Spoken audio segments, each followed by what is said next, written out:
Hi, everybody, and welcome to The Other Side of Sports. This is a new podcast that we're kind of starting. I'm Jeff Apodaca. We're joined today with Mike Powers, over 30 years of sports broadcast history in New Mexico, covering following sports. It, yeah, absolutely. And then we have Tracy Goldeisen, Yes. who's the editor of the Rio Rancho Observer. Yeah. And we kind of met through some friends, and we thought it'd be interesting to do kind of a podcast. We titled it The Other Side of Sports because really this show, we hope, is going to be the other type of another type of conversation besides just scores and how the players did. And action, and really kind of bring a perspective and stuff like that. So, Mike, everybody knows you, and they're probably sitting there going, what is Apodaca doing on this podcast? Doing sports now. So tell us a little bit about you, and welcome to the show, and hopefully we'll have fun. Yeah, I'm really looking forward to it. I'm excited about being with everybody that's involved in this. I think what you alluded to is most people, if they know me at all, they recognize me from 26 years at KRQE TV. I've covered news and sports there. And, of course, well, not of course, but I was play-by-play voice for the Lobos for a decade, basketball and football, which was a blast. And you guys might get bored, but I probably have some old stories about Rocky or any of, Dave Bliss or whoever. Well, that's part of the show, is like bring up stuff that most people don't talk about. Yeah, so I'll share some of that stuff and hopefully get up to now times, right? What's going on The here? question I have is, Tracy, you're the editor of the Rio Rancho Observer. How in the hell did you get roped into this? No kidding. That's a good By the question. way, after spending some time with her, I'm kind of glad you are, by the way. I just, I've never been on the coverage side of sports, but I guess you could say I'm a consumer of sports. I love football in just about any form. Love March Madness time, Olympic junkie. And so I have a brother who's a coach. My dad has a huge sports collection. I had to sort baseball cards when I was a kid if I said I was bored. So, and then, I will tell you, the other side of sports, I'm proud to say I kind of created that name, but we don't want to give him too much credit, but it's this guy, named Rod Arnold that actually, we met, he's kind of everybody's bosses except me, I guess. And so who knows? I guess after this podcast, he might be my boss. Who knows? But no, it was actually his brainchild to kind of bring us together. He piecemealed it together, and people are probably sitting there going, okay, I get why Mike's here. Over 30 years of covering sports, I've always been on the business side. You've been on pretty much on the editorial side. But I think what Rod's vision was for this show was basically, when we talk sports, we all got together, he heard different aspects of it from us. And so really the goal is every week we get together and talk about not only what's happening professional sports, but amateur sports, stuff like that. And we're going to have some, a little segment we call Power Up. Power Up. Power Up. So what's your power up this week? So we'll start off with you. You want to start with me? Yeah, let's start with you. Okay. Well, I tell you, the Super Bowl parade is happening as we've recorded this right now. Correct. And so correct. I don't know how things have went, but honestly, I got money. Taylor Swift won't be there. I don't think so. I think she's moved on. No. That could be an odds thing for Kevin, which we didn't introduce him, but. We'll get to Kevin that and the in a second, gambling yeah. aspect. We'll talk a lot about that. But I have to tell you, everybody loves a parade, but not a Super Bowl parade when it comes to me. All right, I'm tired of Super Bowl parades, Stanley Cup parades, all of those, and I'm tired of it because of the boorish behavior. Tracy, clearly his city has never won a championship. You're right. I'm okay. Because my friends that live in those towns, they love. By the way, I've never been to one. I have no plans on going to one. Yeah. But so I'm a Viking fan. So yes, you're right. I have never been to a parade. I'm a Laker guy. They won 3-peat. I was like, I'm not going down there for the parade. No, I watched it on KTLA, by the way. I'm just tired of the boorish behavior, as I said, which means the booze, That got me kind of through the game. Splinging the alcohol all over, the bad language, and this is talking about the heroes of the game, and the fans too. So it's a big party. Okay, I'm from Montana. Okay, I know about a little drinking, and I know about some bad language. Are you talking about the Super Bowl? Or are you talking about the parade? The parade. Okay. The parade. Because the Super Bowl was a big party too, Tracy. It was. There's no doubt about it. So I'm just kind of tired of this whole thing, what we've seen in recent years. It's kind of turned into the 16th hole at Waste Management, the golf tournament. Okay, that's right? pretty awesome. Okay, well, the 16th hole is pretty. I'm sorry. By the way, I used to cover that for CBS Sports when I was there when they didn't make it a stadium. and the fraternity guys started drinking out there and getting a little out of hand. And now it's like one of the best places to be. It's pretty impressive, by the way. Well, I'll tell you Man, what. Tracy, we need to get somebody else who's in a better mood than just always grumping about something. Oh, I'm going to tell you, if you want to call me grumpy old man, I am fine with that. But let me finish here. Okay. Okay? Back to waste management. The golfers had to tell the fans to shut up. They were in the sand traps. Okay, that's not what we've seen with these parades. But I am just, we don't need to see Travis Kelce stumble into Andy Reid again, all right? Okay, since you bring that up, because I want Tracy's perspective on this. All right. Are we done with the parade thing? If you want me to be. But Okay. you get By the way, my point. I get your point. I've never been. Tracy, have you been to any championship parade? I come from Iowa. We have no professional teams, so That's no. true.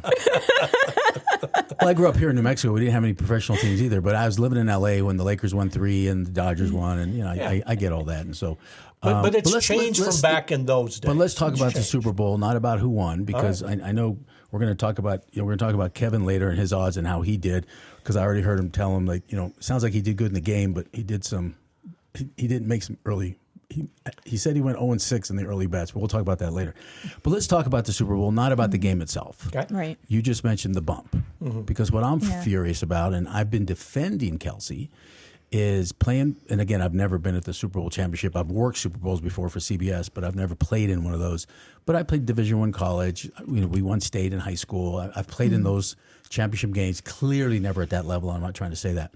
But in the locker room, on the sideline, specifically when they're trying to win 2 in a row because they want to be the first team to win 3 in a row, there's passion. And Kelce is one of those guys that Reid allows him to be the team leader. In fact, at halftime, guess who Reid went to give the motivational speech before they come out?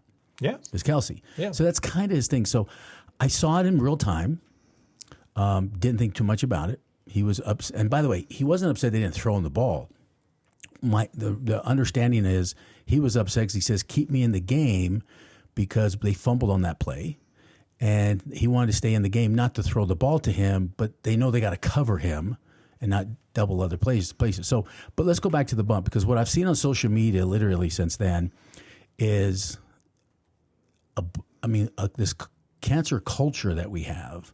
They're literally now saying he's going to be a heads up, Taylor Swift, heads up, Swiftie. Yeah. These are red flags. He's going to be a domestic abuser. If he can do that to his coach, he's going to be slapping Taylor Swift around. Now, what upset me was Kelce has never, ever, ever showed that side of him as a person ever.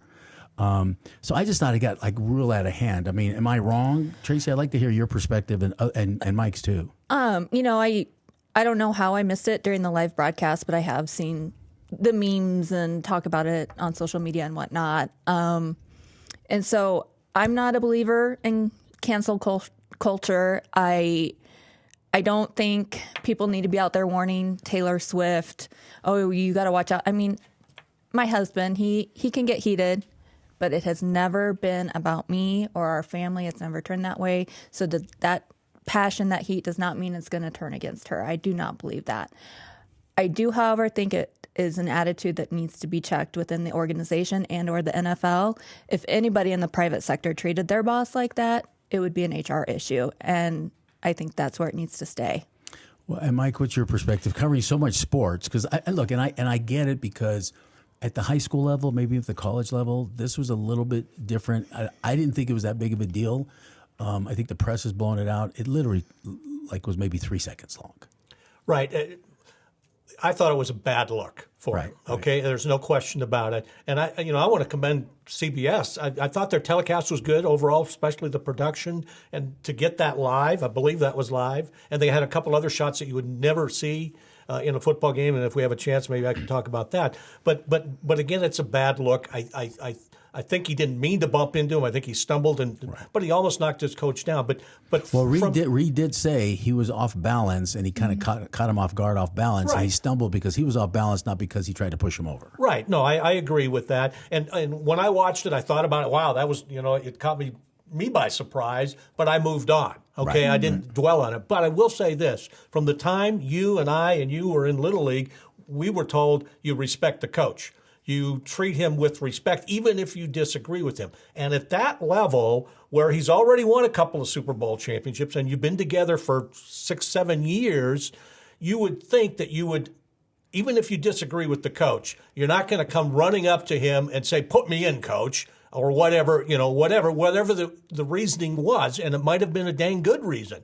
But that's Andy Reid, a Hall of Fame coach, and you have to show his respect. And the other thing I want to say about that is I thought that Andy Reid was amazing. Okay, he gets bumped, he almost falls, and he just stayed with it and focused and, called plays the rest of the way without any issue.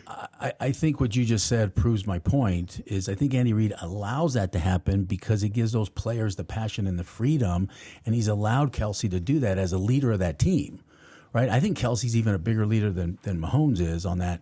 So I think that's why Reid didn't take it so much, and I think so many people got caught off guard. And look, there's just going to be haters out there, right? Sure. And so there's haters out there just because of Taylor Swift. I mean, I can't tell you, I have a lot of social media followers. I can't tell you the people that were like dogging the NFL, dogging CBS. The New York Times wrote a great article, an editorial like the week before the Super Bowl, and everybody's complaining about Taylor Swift. I just want to watch the game. The regular season KC games and the early playoff games, Taylor Swift was showing about 25 seconds per broadcast, right? The AFC Championship, she was shown 32 seconds out of 3.5 hours. They reported the other day at the Super Bowl, they showed her 52 seconds out of the entire Super Bowl. They show celebrities all the time. I don't understand why it's so big of a deal. And as I told people on our social media thing, if you're unhappy with it, it's very simple. Just turn it off. Yeah. It's just become a joke in our house. Anytime Kelsey does something, I'm like, Cue Taylor. By the way, I'm going to defend everybody because I did this post the other day because they were dogging about this. Kansas City owner, the Hunts, have literally given Taylor Swift credit for $300 million of merchandise sales this year, right? The young demographic is up about 30%. Young girl demographic is up almost 85, 100%, right? Because they just don't watch that. And then I worked 10 years at CBS Sports. And so that's, so I kind of called some of my friends that are still there. And they basically talked a little bit about, I said, well, how's the advertising sales going? They're selling for $7 million. About 25% of the advertisers were geared towards young demographics, young girls. They literally had 5 advertisers come in the 9th hour to pay $7 million or a little bit above to basically, sell out that show. So my point was Taylor Swift and Kelsey, it's brought a lot of notoriety. I was at a Super Bowl party. I have a picture of the halftime show. There's 17 people in the room. 14 were teenage girls watching Taylor Swift and watching the halftime show. Right, I'd never seen that before at any Super Bowl. So, and Travis Kelce has apologized for that situation, bumping into Coach Reid. He was on his brother's podcast, which is a great listen for sure. Apologized for it. They've kind of handled that internally. He's been upfront about that, but he did make some points. Both of them did about what you said about being the passion of a football game. I didn't even know they did a podcast together. And Mike showed us right before the show, right? So I was like, oh, okay. And he did make a comment. He goes, and they both are saying, even his brother Jason's calling him out, right? Like you crossed the line. He even said he crossed the line. But then they had that passion and love with each other. And sometimes you treat your friends and your family the worst, right? Yeah. Out of everything else. So, I try not to be too judgmental, but you're right. I think that. On a sad note, while we're sitting here actually doing the podcast, I think we all got the notes. We're talking about your parade, and you don't like parades. Yeah, not the Super Bowl parades, just Christmas parades and all of that. Fine, right? But championship parades. But it looks like in Kansas City, it's going on as we're taping the show right now. And this reports are that there's been shootings at the parade and multiple victims. We don't know. Again, we're taping this, and we don't know by the time it airs. Who's. But it says multiple victims. Well, tragic. It is, but when you get so many people put together and you get the alcohol, and again, we don't want to speculate as to what started it. Right. But it's sad. You hate to see it, and we'll hope for the best on that one. Yeah, let's say a little prayer, and hopefully, and by the time the show airs, I'm sure we'll find more details. Yeah. But speaking of that, let's keep going. Speaking of that, we want to talk about amateur sports also, right? And a lot of my friends, that are ex-athletes, what's driving right now you're seeing at the college level, you're seeing the consolidation of conferences and stuff like that. But let's be very frank. TV money for football and some basketball, and then NIL is driving it's driving the conference thing, at least in my perspective, it's driving the conference thing. So I want to dig in a little bit because we've talked off air a little bit about amateur sports, college football, stuff like that. And just want to hear your guys' perspectives. I played college sports. I played with people that literally on scholarship, we can't work. So like literally had no money to go do outside campus stuff. And so I saw the good and the bad. I used to tell, and I worked at CBS Sports, dealt with the NCAA for 10 years. I used to tell that, the top guys at the NCAA, you're making college kids criminals because of the restrictions they put on these kids.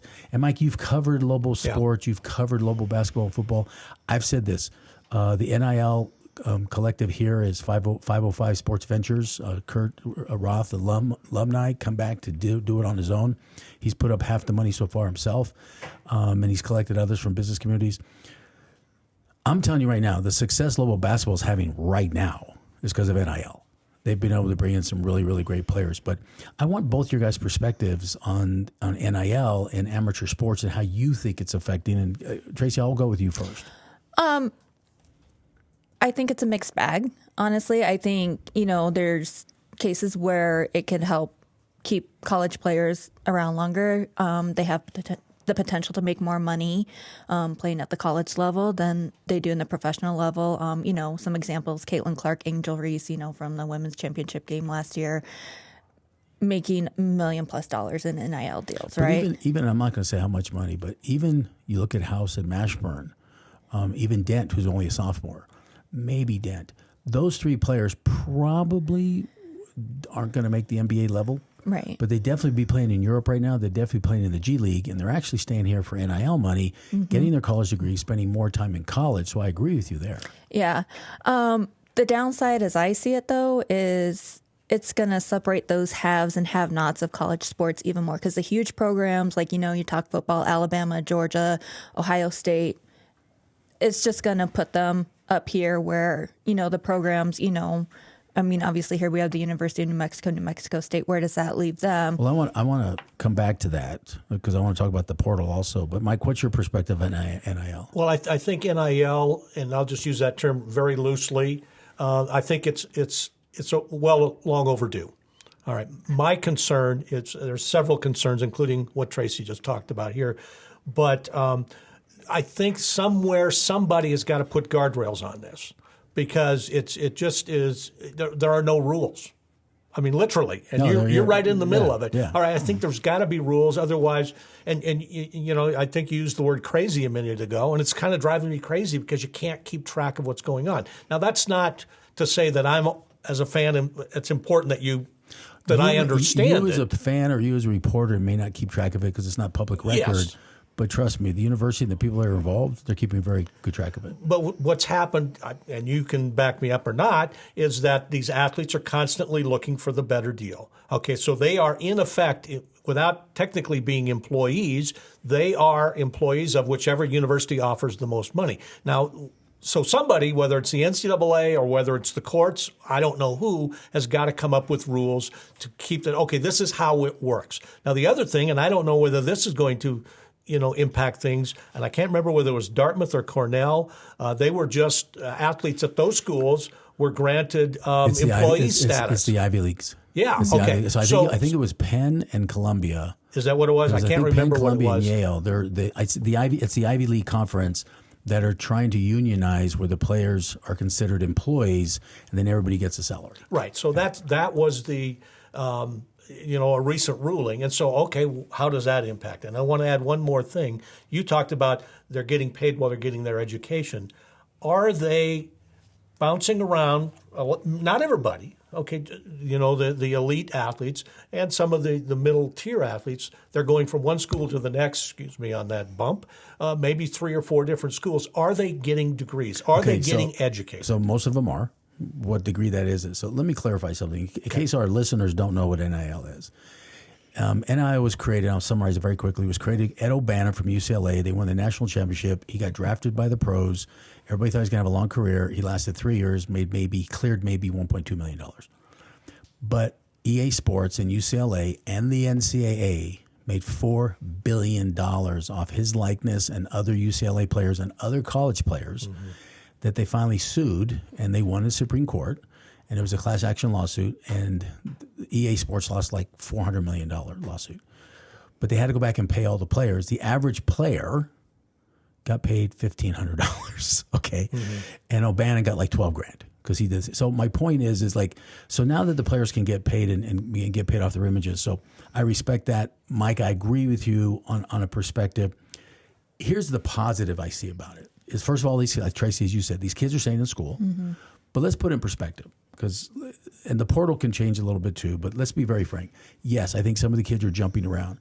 In the old system, you couldn't transfer. And if you did, you had one transfer and you had to sit out a year. Which I went through that. From SMU to here, I went through that. But now the NCAA is giving you one free transfer, and then without having to sit out. Then you can transfer again if you want, but you do have to sit out. Or if you're a fourth-year senior and you have graduated. So now you see a bunch of these grad assistants, right? Or graduate players. So, yes, you can bounce around maybe 2 times. So it's not like freely you can bounce every year. So let me clarify that. Another thing that the coaches need to and the NCAA needs to do, what people don't understand, at least with football. I'm not going to go into basketball. I don't really know the numbers on basketball. But just so you'll know, every kid that jumps into the portal, a third go to a different Division I school. Another third literally goes down because they don't get picked up. And the other thirds never get picked up. That means a third of those kids are losing their scholarships and probably not finishing school. So I think I agree with you guys. There has to be a little bit more educational system of you jump in that portal, it's not guaranteed that you're going to get picked up. You can the same school, if you get in the portal at UNM, you can come back. You can come back, right? But usually the coaches are like, hey, man, you jump in that portal, you're gone. And let's talk about Bronco. Let's talk about the hire of UNM and see how they do. I know for a fact, like I was at the New Mexico Bowl, and literally 5 starting offensive linemen, literally they were there for 10 days with Bronco there. So you knew they had a chance to meet with them.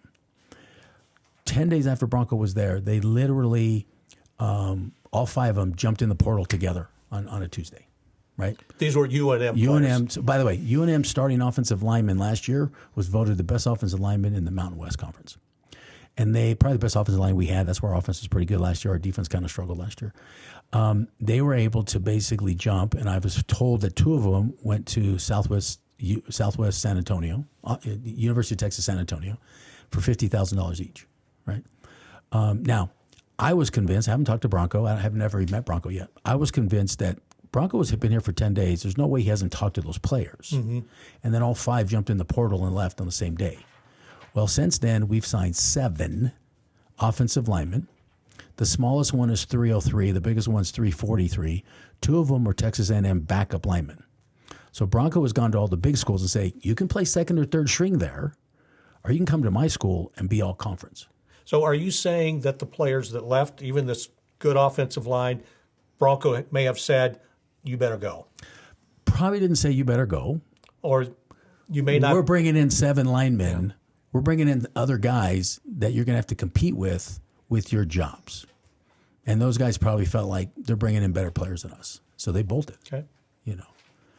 So do we think NIL is going to trickle down into the high school levels? I sincerely hope not. There's been states now. I believe NMAA here in New Mexico have basically said you can't do that. In fact, there was a car dealership in Santa Fe that had Santa Fe high school football players on their commercial, and they were giving money to Santa Fe High, and they shut that off very quickly. I don't know. I wouldn't be surprised if it heads that way someday, but it might. I mean, I just think high school sports activities in general shouldn't be about money in any way, shape, or form. It should be about the opportunity for kids to be active and social, stay out of trouble, and learn some life lessons along the way. I don't think it should be a business at all for high school sports. It's part of the high school experience. Right. I mean, high school sports, high school as a student is complicated enough as it is. You got athletics, you got this and that, you got a girlfriend, boyfriend, whatever.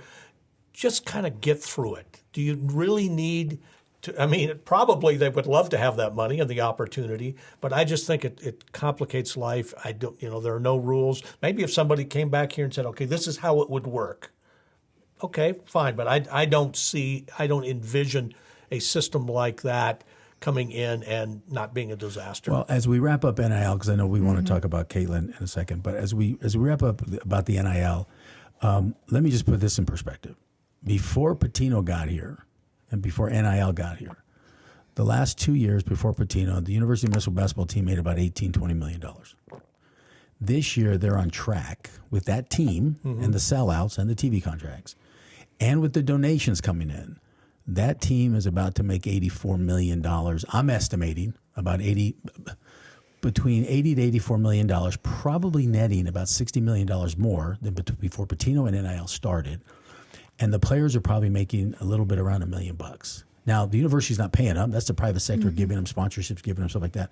So my point is, University of New Mexico, just here at home, is going to probably net between $50 and $60 million more this year than they have in the last 3 or 4 years, all because of that basketball team. So God bless those players that are making some of that money, because that's still only about 2% of the overall revenue, and it's still their labor, right, that's driving that. So I believe in that. But Tracy, let's get into, because it trickles down into women's sports also, right. And we know we're going to talk a little bit about Caitlin Clark and how it's affecting them on the women's side, and then talk about Title IX. Yeah, well, Caitlin Clark, obviously, she's phenomenal.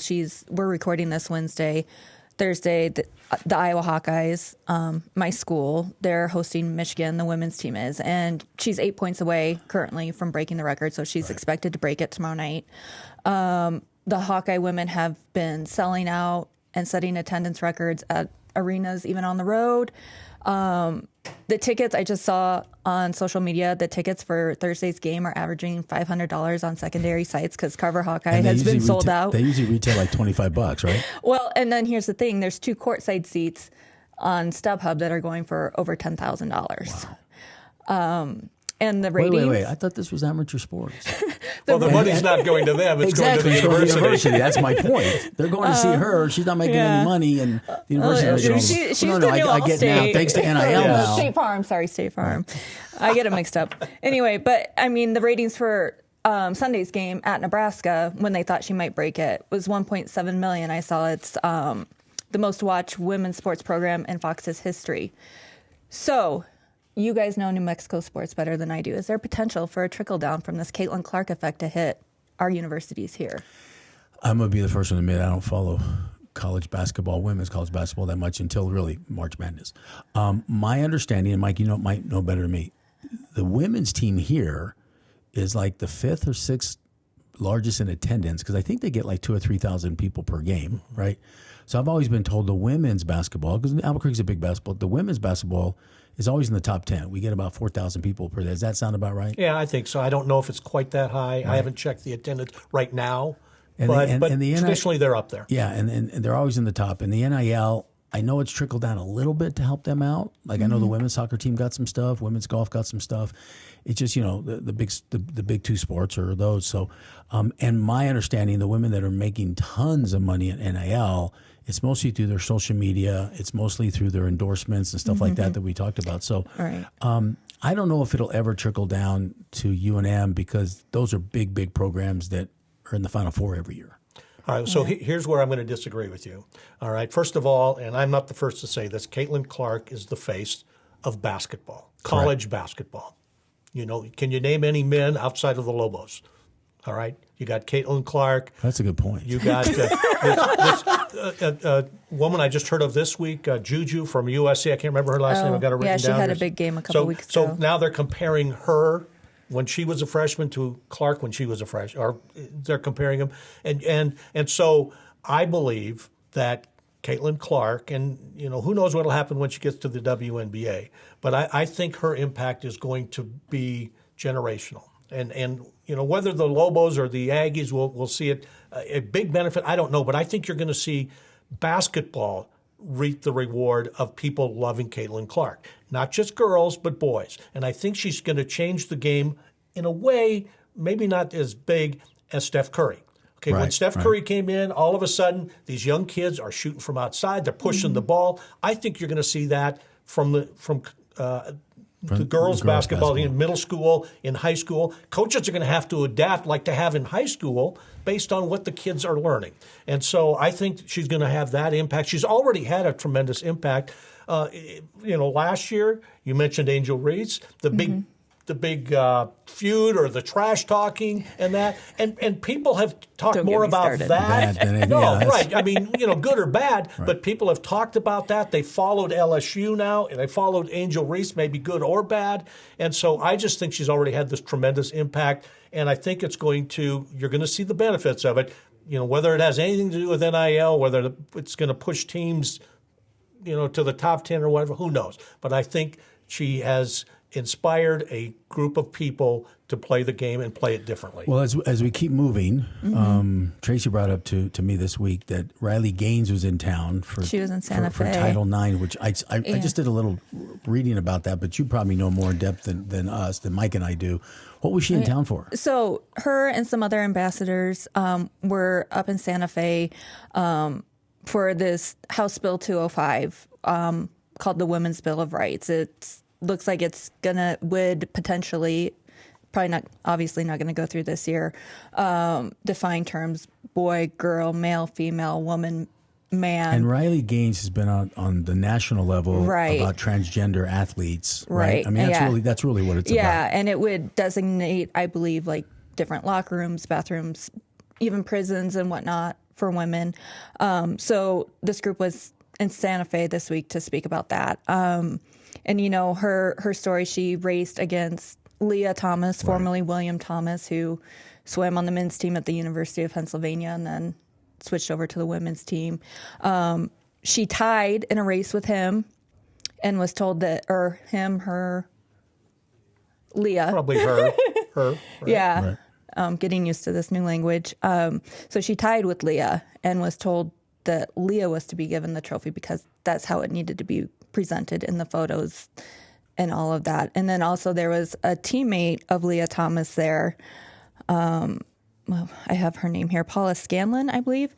And she spoke about being a survivor of sexual assault in her high school years and finding a safe space on that University of Pencil swim team and then having to change 18 times a week in a locker room with Leah, who was a man, still had the male parts. The male parts, right.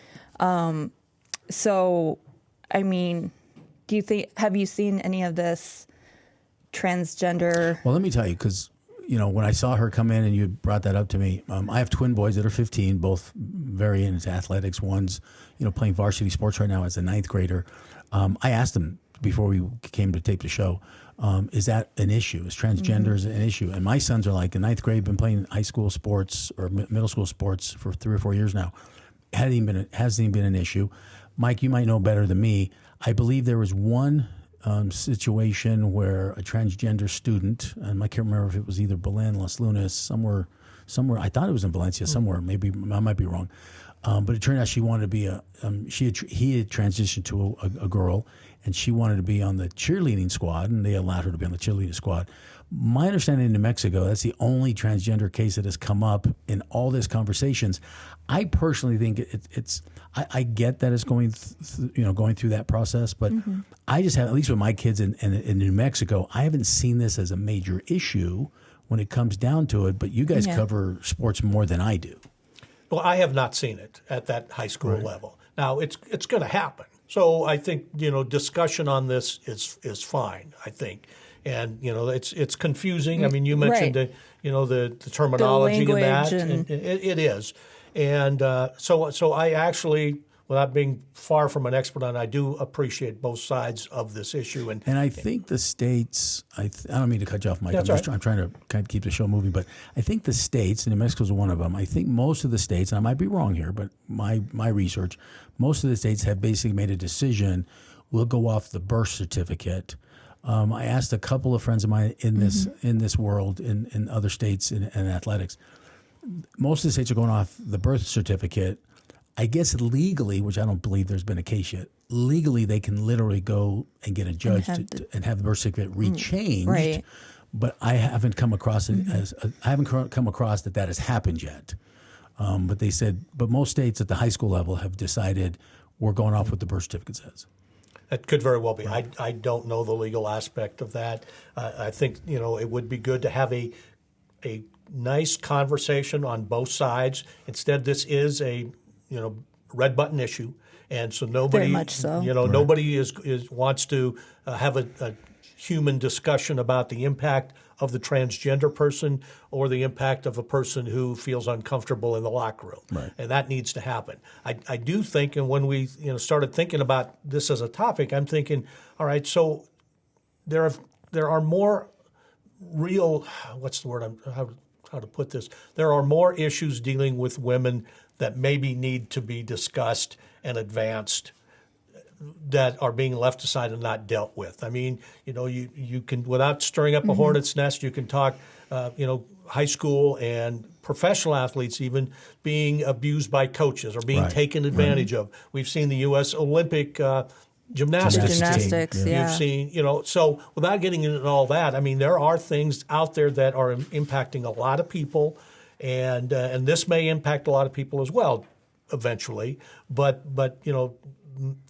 it shouldn't be okay, we need to focus on this issue and not deal with other things. Well, it'll be interesting to see how it goes. I think it's important that we need to address this. So, we want to go into Kevin Hendricks segments before we wrap up our first show, because we always want to hear how Kevin did in the Super Bowl. So we're going to go to Kevin real quick, and then we'll see his segment, and then we'll come back after this. All right. Okay. Time now for What Are the Odds? And Kevin Hendricks is joining us. And Kevin, I can't wait to hear about your Super Bowl experience. But first of all, tell us a little bit about you and your love of gambling. Hey, Mike. I've been gambling for about 20 years now. I go back to the old days with the bookie that I had to beep him on an old school pager, put my bets in. I have a gambling problem. My problem is I don't win enough.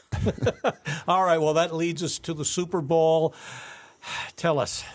I lost 6 bets before kickoff, which is hard to do, and it's embarrassing. Well, but those are just kind of a flip of the coin, literally. Literally a flip of the coin, but I lost the coin toss about 8 straight Super Bowls, so I figure I'm due next year. Oh, so what are some of the other bets? I mean, the Gatorade color and all that? Color. The Gatorade was wrong. Reba went way too fast with the national anthem. It was a doomed day from the start. That makes it tough, doesn't it? Yeah, I did hit the Chiefs money line, so recouped some losses, but I'm glad football season's over. All right, so what's up now? I mean, just because football season's over, of course you have the XFL or whatever they're calling it now, but your gambling doesn't end. Not at all. It never ends. So we got our beloved UNM Lobos playing in San Diego State Friday night. The odds aren't out yet, but I'm calling Lobos by 20. You think by 20 Beat down on the road? Yes, they're going to hand the most obnoxious fan base in the Mountain West a big old L. What do you think the point spread will be when it comes out?